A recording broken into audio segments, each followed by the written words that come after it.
you say, can you see by the dawn's early light what so proudly we hailed at the twilight's last gleaming, whose broad stripes and bright stars through the perilous fight o'er the ramparts we watched were so gallantly streaming, and the rockets' red glare, the bombs bursting in air, gave proof through the night that our flag was still there.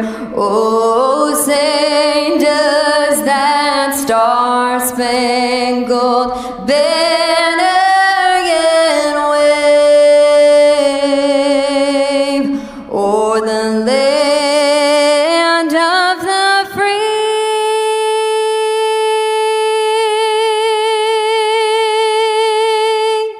and the home of the brave.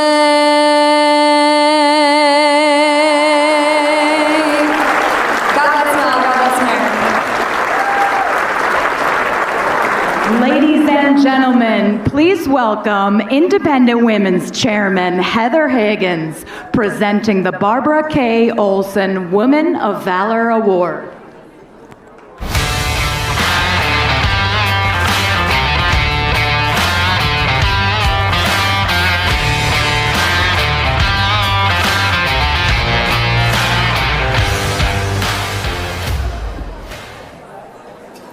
Good evening, everyone. Good evening, everyone, and welcome. All right, this is Mom talking. It's time to sit down. I want to tell you what a pleasure it is to have you here and what a pleasure it is to look out at this beautiful room. Amber, I think you're over there at table 19 somewhere. It's gorgeous again. Thank you so much. You come to IW galas and they always just look better. And if you have to go to a lot of policy dinners, as I think many of us do, you know that it's going to be a special evening. Indeed, last night when I was in New York, I mentioned to a donor of ours that we had our gala this evening, and he said, I love your group. There are so many groups that just talk, but you women actually do something.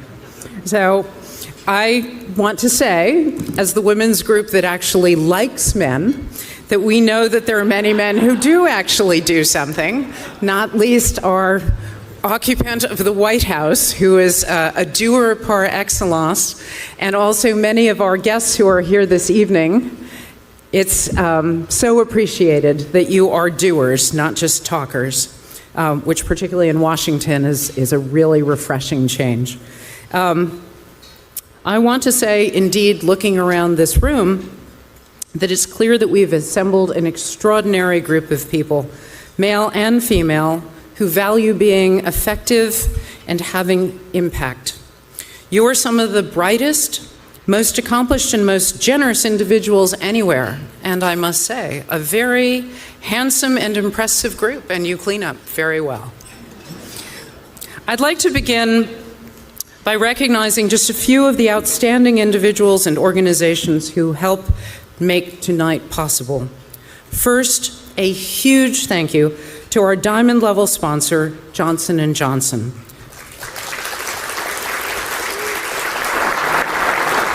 We are especially honored to welcome J&J CEO Joaquin Duato, along with Jane Addams this evening. Thank you both for your tremendous support.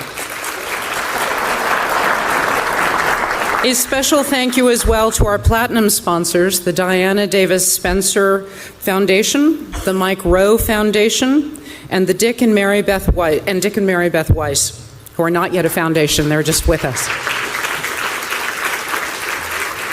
And I also want to acknowledge Mercury Public Affairs as well for their generous support. The wonderful news for us is that this year's gala has already been a record-breaking success of nearly $1 million cleared after the costs of the dinner.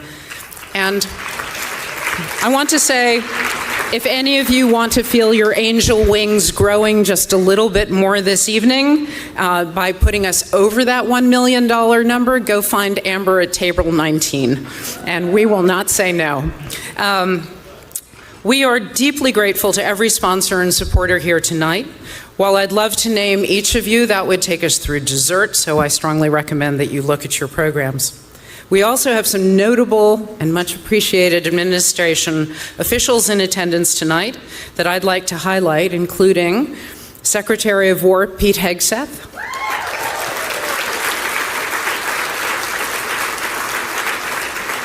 Attorney General Todd Blanche, Secretary of the Interior Todd Burgum, Secretary of Energy and past donor to IW, I knew him when, Chris Wright, FCC Chairman Brendan Carr, and FBI Director Kash Patel, whom I think you should know we honored in 2025 as our Gentleman of Distinction. And funny enough, there's a second such honoree in the crowd with us tonight, Mike Rowe, who was honored in 2018. So happy to have you here with us, Mike. I would be remiss if I didn't also mention that Director of National Intelligence Tulsi Gabbard, the recipient of our 2022 Resilience Award for her work in standing up for objective truth and female athletes, couldn't be with us tonight. So instead, she spoke at our policy summit this afternoon. She was outstanding.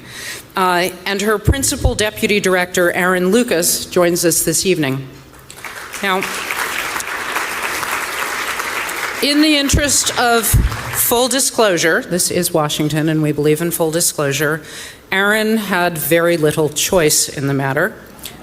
This year he's not posted abroad, the kids are not so small, and he's married to our president, Carrie Lucas. No staying home for you, Aaron. When people ask me why I'm chairman of Independent Women and have invested so much in this organization in time and treasure, I tell them it's because I have 3 children whom I have only rarely been inclined to send back. And so I want to leave them the best future for this great country we call home, a place that has been better than any other for liberty and human flourishing, is founded on respect for the Constitution, individuals, and God-given human rights, and promotes an ethic of responsibility rather than entitlement and victimhood. I also tell them I care about good policy as assessed by results, not just good intentions, and that Independent Women is a unique and necessary piece of saving the country we all love. We see the left tell people every day that to like themselves, they have to support ideas and policies they know are wrong and against their own interests. That's really twisted if you think about it. And we know that the left works hard at selling good-sounding ideas, ideas that have had and will have terrible consequences if and when implemented. I'm saying this as a New Yorker, hoping some of this gets back to the mayor. At Independent Women, we unmask bad ideas that sound good. And when we see problems and where we see things being done badly, we provide better solutions. To the men in the room, I want to ask you, when you've told your wife or your girlfriend what to think, how well did that go down? Not so well. Yet that approach is the approach that nearly the entire conservative movement takes, telling people what to think and talking therefore only to the people who already agree with them. On the back of the $2 bill, if you ever get a chance, for the minority of people who already agreed with them, they did their work because they understood the importance of persuading others of the validity and importance of their cause. That's what we at Independent Women do. We are dedicated to speaking beyond the base and encouraging more people to join our cause. We approach issues differently so that more people, especially women, but not exclusively women, will give us a hearing. We listen and identify policy ideas and stories backed by data that will speak to people's concerns while being consistent with our principles and good real-world results. We know that it is not about us, but about getting successful policies implemented through smart strategies. I'm describing our ethic and approach that underpin Independent Women, and that's also a really good description of the approach of the incredible woman whom we celebrate tonight. Susie Wiles changed the course of history. She did it quietly, behind the scenes, solving problems and creating a bigger coalition than anyone ever thought possible. For 4 decades, Susie has been a political strategist, building winning campaigns and movements. Today, she is using these skills as the first female chief of staff to occupy the West Wing, overseeing White House operations, personnel, and policy operations. Not only did she run the campaign brilliantly, she is hands down, in my opinion, the best chief of staff of my lifetime.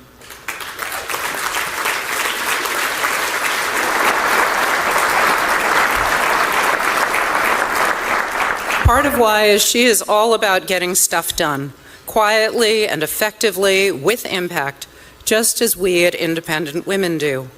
And perhaps part of what makes her effective is that she is also known as a dedicated mother and mentor to the people around her. Her staff love her and appreciate how considerate she is of them all the time.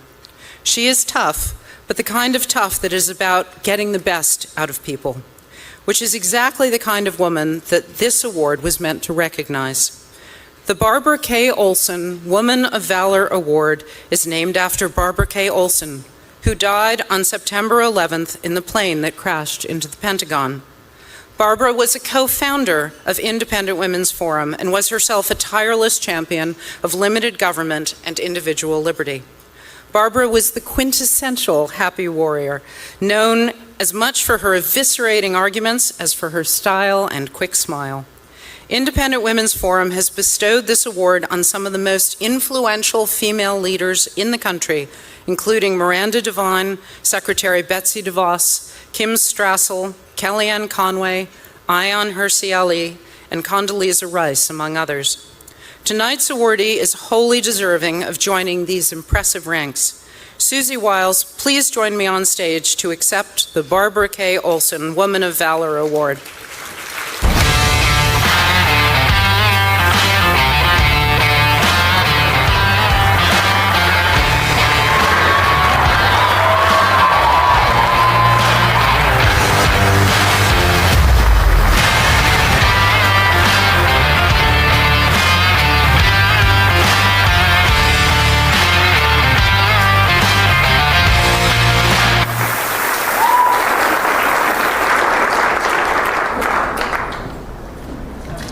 So I just want to say before we get started with our conversation, Susie, that there was one person who couldn't be here tonight, and he likes us, and he loves you, and he wanted to send a message, so I'd like you to take a look at the video monitors, and we have a little message for you before we get started. Hello to Heather Higgins and everyone gathered at the Independent Women's Forum Annual Awards Gala. It's a great event. Thrilled to join you in congratulating my great Chief of Staff. She is amazing, Susie Wiles, and receiving your annual Woman of Valor Award. The Woman of Valor, that is Susie, come to think of it. Not only is Susie the first female Chief of Staff in American history, she's also one of the best White House Chiefs of Staff ever in history. I say the best, actually. I'm tremendously grateful for her friendship, loyalty, and support every single day. She's a real professional. It's been especially inspiring to see her courage and toughness in recent weeks as she's been winning a battle with cancer and winning it decisively. It was an early diagnosis, so she's going to be in great shape. Susie played a key role in every one of my campaigns for president, but especially in 2024 when she helped lead us to perhaps the most consequential election victory in modern times. Everything we have done here in the White House has been with her help and her leadership. She's respected by everybody. Every one of these people, they respect Susie. We have a problem, I say, go to Susie. We owe her tremendous debt, and what she's done is just incredible for our country. Thank you to Susie, and congratulations.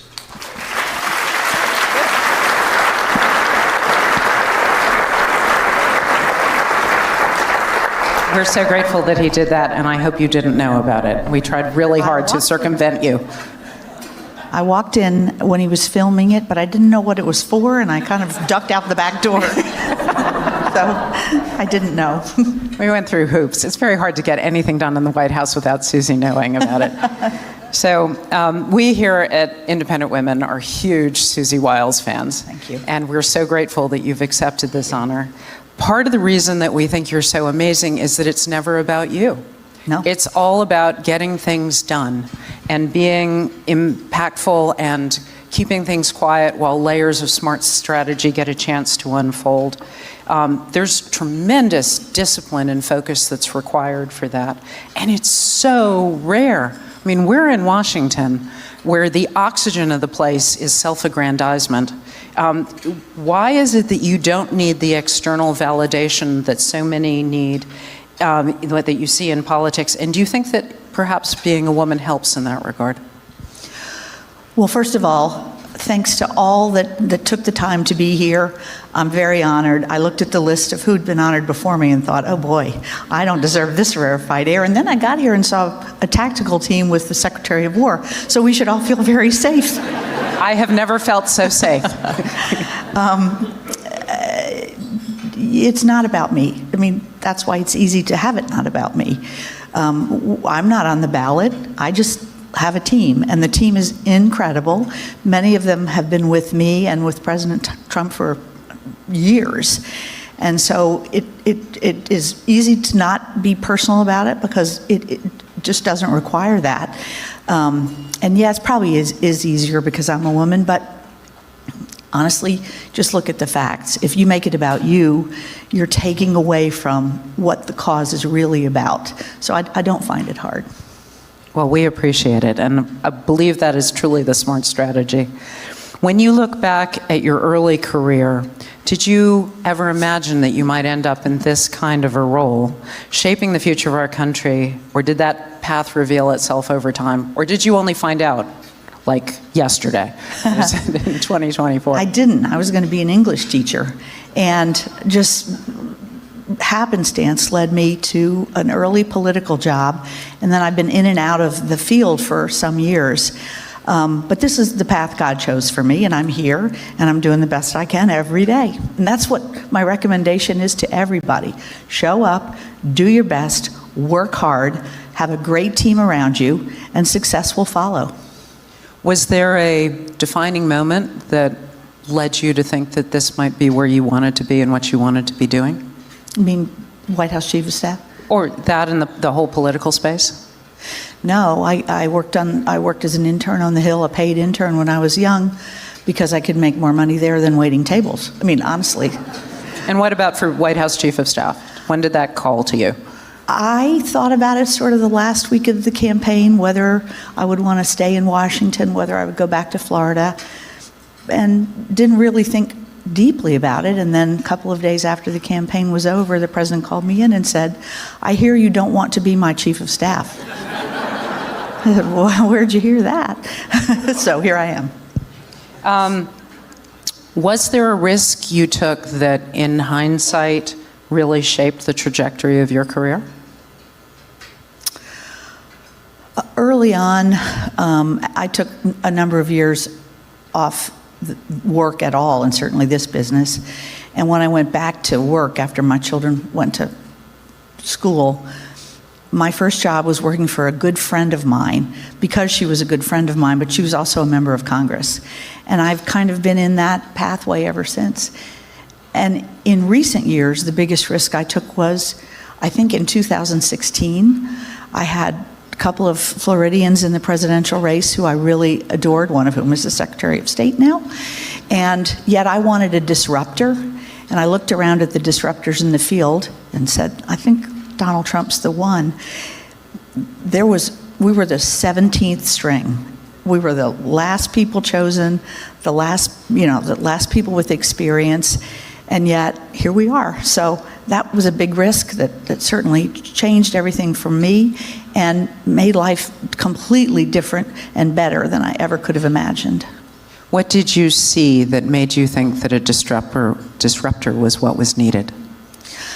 I'm a lifelong Republican. I'd always been sort of a traditional Republican, and it just wasn't working in my mind. So I thought we got to do it differently, but it has to be a Republican. There was a huge field, for those of you that remember that race. It was quite contentious, but literally I looked around and said, which one do I think can win and is legitimately a disruptor? And I think we all agree that President Trump was that person.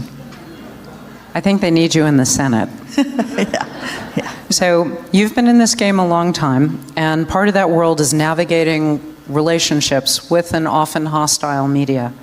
The president and his team regularly are attacked by the media, and you came in yourself for a pretty nasty attack last year. So as you've found yourself targeted, has that experience given you a different understanding of how to navigate, and you yourself, but also conservatives generally, should navigate those relationships? It was really, back in my career, back in the day, I did press work. That was my job. I was a press secretary and a communications director. And at the local and state level, I think you have good relationships most often with the press that cover you. So I was a little bit surprised at the intensity of the vitriol, not only for me, but for many members of the cabinet, even our staff. So I think you have to grow thick skin, which is not easy, and I can't say I've succeeded there.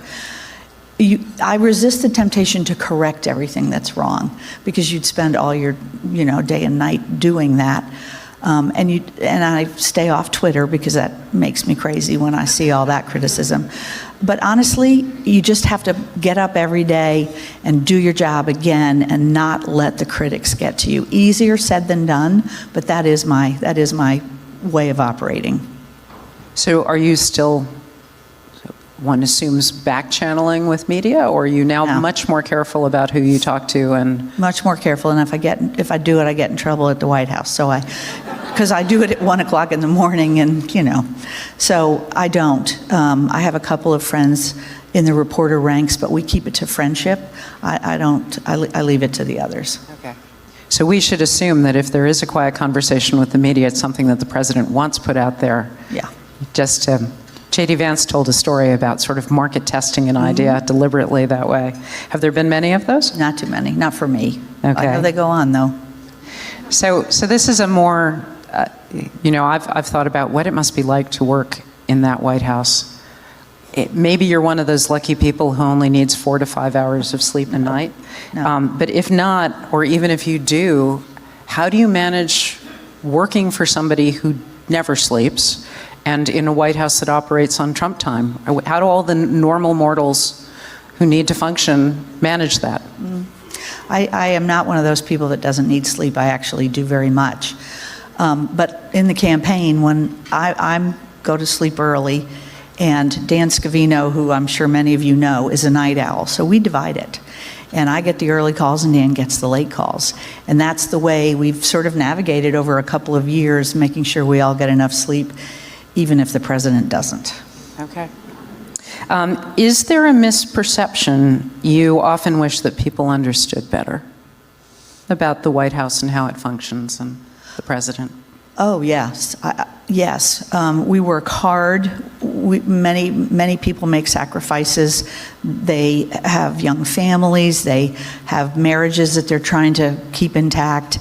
And there's just not the ability to prioritize that. So when people come to work at the White House, they're giving up a lot. So when we hear how what rarefied air we live in, that's true, but it doesn't come without a price. and we're honored to pay it. But I wish people understood more what 7 days and 14 days and 21 days of 18-hour work days do to you. It takes a bit away. And so we're not spoiled. We work in a beautiful, beautiful place for a wonderful person, but we work as hard as anybody I've ever known, and certainly as hard as I've ever worked.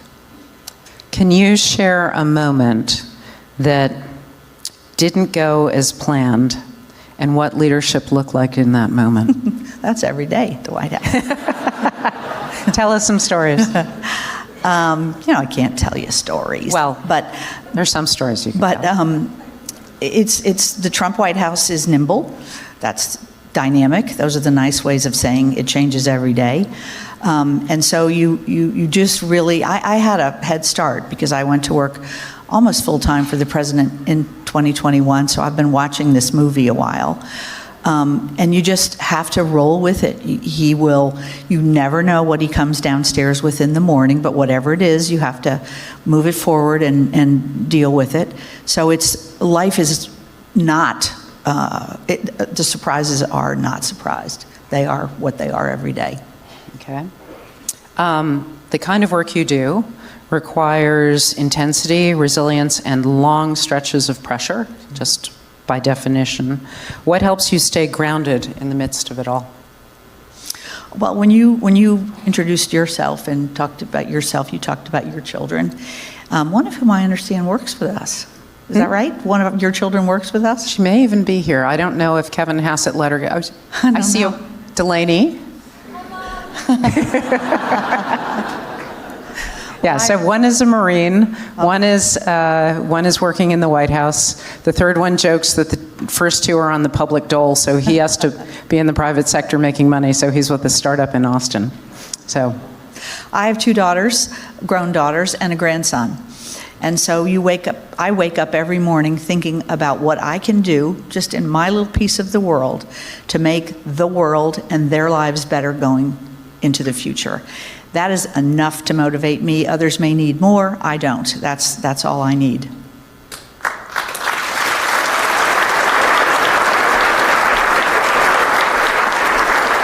I appreciate you saying that, but I've got to still think there's something that you may do when you need time to reset and recharge. What would that be? What's the Susie Wiles recharge your batteries strategy? I love to walk wherever I am. I find a good path and walk. I have a very eclectic music playlist that I listen to that has nothing to do with politics or anything. And I think the most recent song on it is probably from 2000. Having worked so closely with President Trump, what's something he insisted on during a campaign that made you think, that's very on brand, but I did not see that coming? Well, it's no secret in this room, and I see Todd Blanche here, we had a few trials and a little courtroom time. And on one particular trial, at the end of the day, he walked out to talk to the press and just sort of held court out in this nasty, dirty courthouse in Lower Manhattan, right? Yes. And I thought, why are you doing this? And yet, so on brand. Of course he did that at the end of the day for like weeks running. And there are so many examples of that where he doesn't do what you think he's going to do, but it is so him and it works so well. When he decided to serve McDonald's or drive a garbage truck, was that his idea? No. I spoke earlier of a great team, and that was their idea. The McDonald's, I mean, that just sells itself. He eats it every single day. And the garbage truck, I see Brett Powell here. I think she had something to do with the garbage truck. Okay. When you first started working with President Trump, what was the biggest, this is not what I was briefed for moment? I did not go into the White House in 2016. The 2020 election, I ran Florida. And then when he came back to Florida after leaving the White House, he called me and invited me to dinner, which I was not in the inner circle. I was just overwhelmed. I couldn't imagine why.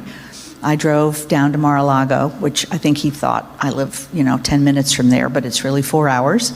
And we had a lovely dinner, and at the end of it, he wanted to know why he won Florida, but maybe struggled in some other states that I think we're going to find out he actually did win.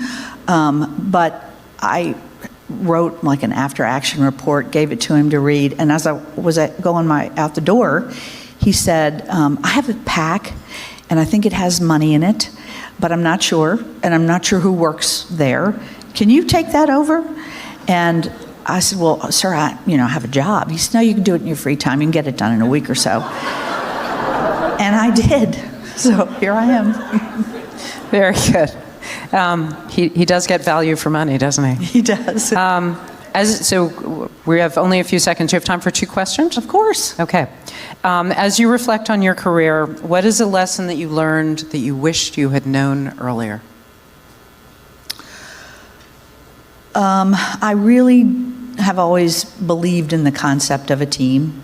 I was raised in a family of athletes who understood the value of all of that. I raised my own girls that way.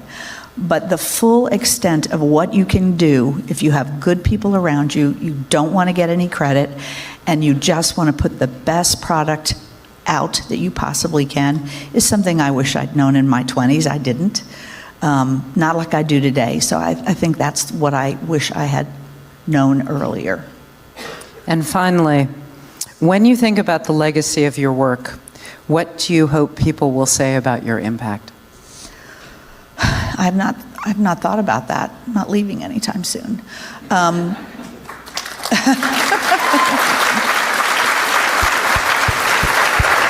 you.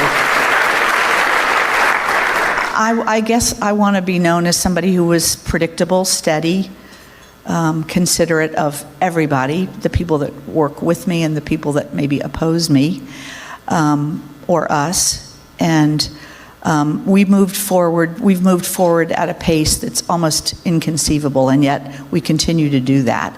And I'm very proud of our ability to pull everything together to get that done. I hope I remembered for that. I also, and I think I can say this, I got a cancer diagnosis 9 weeks ago, and I come to work every day. I do my job. I don't complain, and I think that sets an example too for the people I work with. Bravo.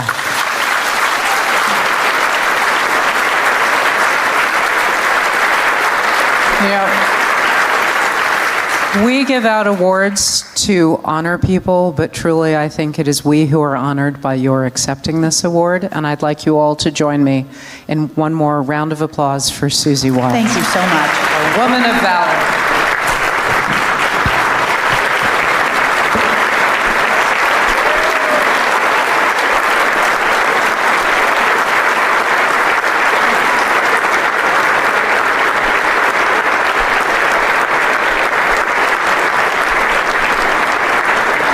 Ladies and gentlemen, please enjoy your dinner. The trip auction will close at 7:30. Be sure to visit the table in the reception area.